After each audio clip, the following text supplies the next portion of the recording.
Welcome to the show. Maybe introduce yourself so that people get to know whom they are seeing. I'm called Khim Swaqq, the dancehall specialist. You don't know, say.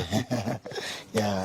Okay, Khim Swaqq, just pass us through your music, because a lot of people are saying that Khim Swaqq really worked harder to reach where he is. Like, other artists would just do this thing and then, but Khim Swaqq, like seriously, what is that serious thing that people are really talking outside there about you that you've really done so hard? It's just that I'm passionate about what I'm doing. I'm taking my job seriously, and I'm always thinking, if I'm not to do this, who's gonna do it for me? Understand? So that consistency for the years that I've been in the industry, I think is giving them that that thinking of me doing good or any other person. But I'm just waking up doing my daily job. I don't look at it in that perspective, you get. So me personally, wake up, do my stuff. Like now, it's morning and we're already up. So this is what contributes to the brand that I represent. Yeah. So if you look at music and Khim Swaqq, what is that one word you would say? Music is Khim, Khim is music. Yeah. Okay. So really, you started it from here, you went to Uganda, and you've been all this while in Uganda. Like, why? It's not a question about why and how. It's how comfortable am I in where I'm staying to deliver what I want. You know, if I was not delivering in Uganda, then you could be like, oh, why are you not coming back? Maybe if there was no money that side to deliver whatever, you know, I was trying to do as an artist, could be like, come back home and they help you, you understand? But if I'm able to deliver, then it's fine, you know? So being in Uganda, I don't think I'm the only South Sudanese who is in Uganda. Families are there. So it just happened for me to be in Uganda like other South Sudanese. Yeah, but it's been a long time. Right? Yes, do you know that South Sudanese that went there from 1990s and are still there? So why are you complaining? But yeah, musically speaking, you also need a local ground, you understand? You also need a local ground. Let people get to know, because I may not say some South Sudanese don't know you. I might not say that, but what if some South Sudanese don't know you because you're based in Uganda? Now the thing is, like, I have already a local ground, because no international audience that support me more than the local base. So I already have it. And mind you, the people that go to Uganda and come back to South Sudan, they're always the same people. So the people who are in Juba, they're the same people in Kampala. So like I feel like that also has contributed to me being there, because I feel like the same audience is the one we're having that side. To some extent, I'm not saying that like all. Okay, basically, let's venture into what really inspired you to do dancehall. I think it's surrounding, and also it was a surrounding, because when I was growing up, I grew up loving music, and by then it was hip hop. Everybody grew up loving R&B and hip hop, but then the Jamaican dancehall got introduced around 2010, 11, you know, and in my school there were always karaoke's, and I had classmates that loved that, and the peer group that I was in, you know. So with time I found myself loving it and delivering it at the same time. So like, why not? Yeah, it is easy going. Yes. Do you have any one maybe inspiration, like an artist or somebody or something? Yeah, I have a lot of people that inspired me, because I take my music to be a fusion. You know, it's a fusion. It has been affected positively by many artists that have different vibes, like Vibes Cartel, DeMarco, Conscience, and other Jamaican, even the local ones. When I was growing up, I grew up listening to those of Silver X, WJ, Many Man, you know, Mountain Boys, Mr. Lang, you know, like those days when we were in Yale, you know. So like a lot of people contributed to my sort of vibes. You know, I'm not going to say solely I've learned from one person. You know, it's always a lie. Music is diverse, so you cannot learn from one person. You get inspired from how many people are doing their things. It could be brand, could be singing, could be even behavior. So I'm impacted by many people. Do you think living in Yei influenced your music in any way? Yeah, most definitely. Why am I saying that? Because it happened to be a cosmopolitan place. You know, Ye as Ye was not meant for one person. Dinkas were there, Nuer were there, Kakwa were there, other Bari, Lotuko, and we went to schools whereby we don't speak same languages. So music always brought us together. So out of school also, we had karaoke performances, shows that artists were brought from Uganda. So many people from different places could go, like, you know, go for shows, and it really impacted me a lot because it was music that brought a lot of people together in Ye, and that's the story. Looking at your life in Uganda, many people, I don't know, but you are here, so I can ask it. Yeah. Many people have been saying that there's this song from Latinum, I don't know, that it was singing against you, something about, wow, something, Nyanjongole, like, I don't know, can you... Who is Latinum? The guy who sang Dancehall Tonight with... And Latinum has never sung anything about me. He's still my friend. We still talk. We're good. This is actually the first time I'm hearing such a thing. You know, rumors are there, but he's my hobby. Like, you know, we've been together. So yeah. Do you ever regret doing a collab with him? No, it was just on a friendship basis. Why do you regret something you did out of love? You know, it was out of friendship. Because me, personally, for me to sing with you, it has to be on a personal level. It's not a business level always. That I would be having a lot of collaboration with Ugandan artists if it was just business. Because I mean, I can afford a collaboration with the Ugandan artists. From top to down, I can. But then, if you are not my friend to certain level, like personal level of knowing you, then I've always waited for that exactly time whereby we're going to build that friendship. Yes. Let's talk about 19 May. You wrote a very big text when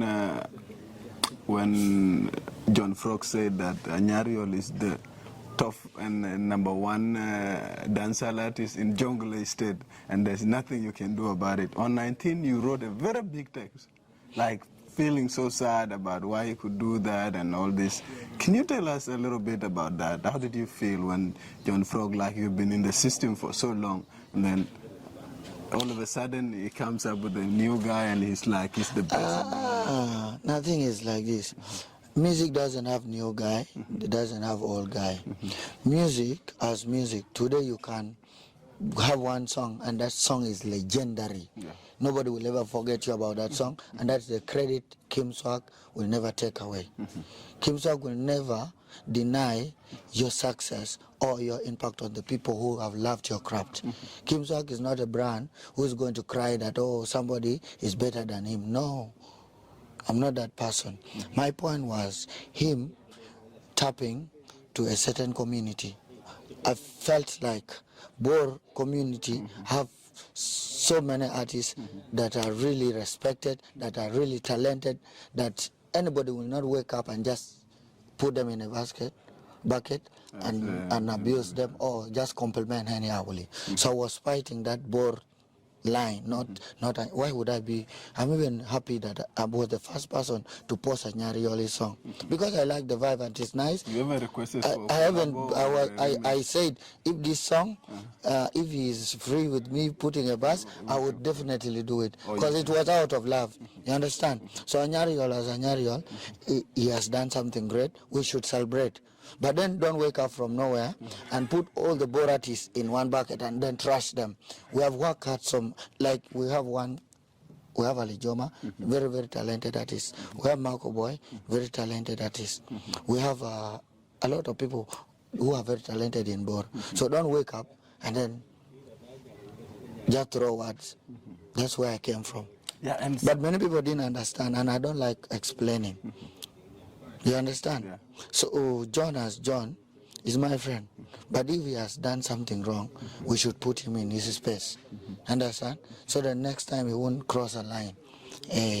So that was my point all along. yeah, some people went to an extent of saying, this guy is too much until he went, instead of writing action and energy, you wrote action and energy, something like that. Nah, like- was it fun, or you were trying to tell him that you were doing it? Personally, after some time, I was not handling my page. Okay. I only posted one positive thing and then I left.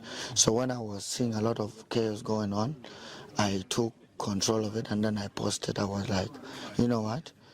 Regardless of everything that is happening, just leave everything. Because me, I'm not a beef artist. I didn't come up through that. And I don't believe beef can make an artist. You understand? So me, I don't beef. If you want to beef, I will eat fish. You understand? Yeah. So looking at everything, fans always want to create stuff. It's about your personality to handle it, because they can create something intense out of just them having fun. Yeah. Okay, now I don't know, you're in Juba, are you planning for any club, or you say, no, I'm just here for my shows, and if they're over, I'm back to Uganda? Like I told you, it's about knowing somebody to a personal level. It does not apply to foreign artists only, even the local artists. Yeah, we the local artists, we need to have that friendship first before talking to one another and do something, So we need to have that personal level of understanding, respect, mutual respect from you and me, for me to work with you. It is down to that, because I believe working with someone is a lifetime thing, because you're going to record a song that will last 100 years. Yeah. For you, you may not last 100 years, but a song will last 200. You understand? So I believe before making that lifetime agreement, you should have friendship that will keep you always together and always be able to support one another.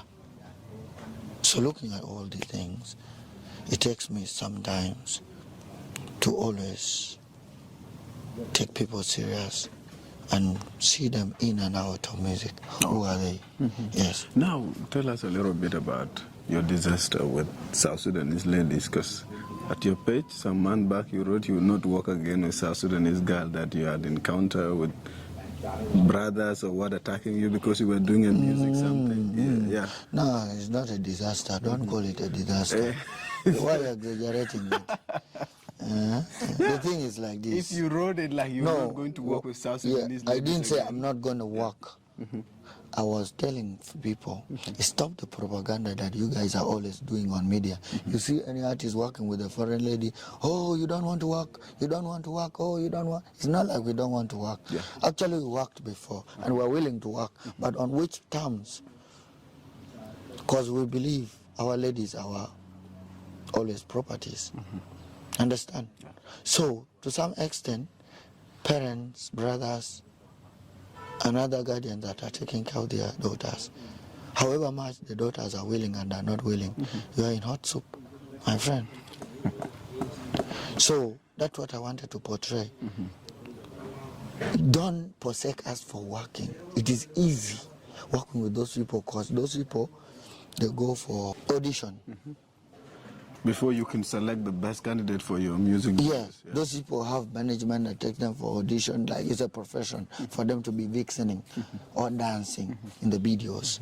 So here, it's a random picking, of which you don't have an authorized company behind it. You don't have authorities from the parent. So definitely, if it is not their profession, it is risky working with them, because your video, even my video was once cancelled because I worked with minister's daughter. So I was just talking, bringing people, highlighting people to some extent for them to stop the propaganda, because it's getting serious. And the fans are forgetting the challenges an artist goes through. So before you blame an artist, oh, don't use South Sudanese artists, I mean the girls. First listen. We are also people. We have problems that we can't bring in public. So I stood up and I spoke my truth. Yes. Okay, looking at all the radio tours that we have been seeing online, how do you look at South Sudanese and your music? How are they responding to your music? Because you have so far 3 or 4? The radios? Yeah. Done like 5 so 5, far. okay. Looking at all the reaction from South Sudanese, what are they saying? It has been amazing. Actually, I'm getting surprised and amused every day. Like they're really showing their concern and they're supporting, they're listening, and they're really motivating. So it's good. I need to have another good run for the remaining ones. But so far so good, and I really appreciate everybody that happened to call me at the station, compliment, or try to contribute in any kind of way. What do you ever regret in music? Nothing, because it's what I chose. Why do you choose things that you want to regret? Why? So you say, yeah, of course, sometimes you can choose something, but there is always No, that my interest. I didn't choose it out of play. I chose it out of love. And things that come with love have no regret, unless you're faking it. So, me personally, what can I regret about music? Music is the one that made me today. Without music, we wouldn't sitting here. Okay, and now do you look at coming back to South Sudan, like to come and settle here and maybe also produce songs from here, such that people get to know that Khim is back home? It doesn't matter, man. Even if I produce let me tell you one. Yeah. There is this legendary artist from Uganda. It's called Maddox Samanda. Maddox Samanda produced his music from 1994. Up to now, he never released any music. And that music, he didn't produce it in Uganda. He produced it in Sweden. When he came to Uganda, he said the production is not nice. And up to now, he's still performing in big ass stages. With those same songs? With those same songs. It doesn't matter where you produce from. What matters is what you deliver and how you want your work to be what? To be perceived by your fans. Is it quality or quantity? Yeah? So what happened is, if I see a very good producer, like Salatin, I've already recorded with him. Like other producers, I'm going to record with them, basing on how I feel about what they're going to give me. I don't want to do something that will not keep me in a longevity. Okay, coming to the end of our show, maybe you tell us a little bit about your Play 5. Yeah. In Juba, maybe. What do you expect the fan or people, audience, to get that day? Man, what are we missing that day? You're missing another dimension that you can't see in the interview, that you can't see on the street, because I'm very simple on the street. I move how I want, I wear what I want, but on that day you're going to see a dimension of the article. Understand? So you're going to see an amazing performances.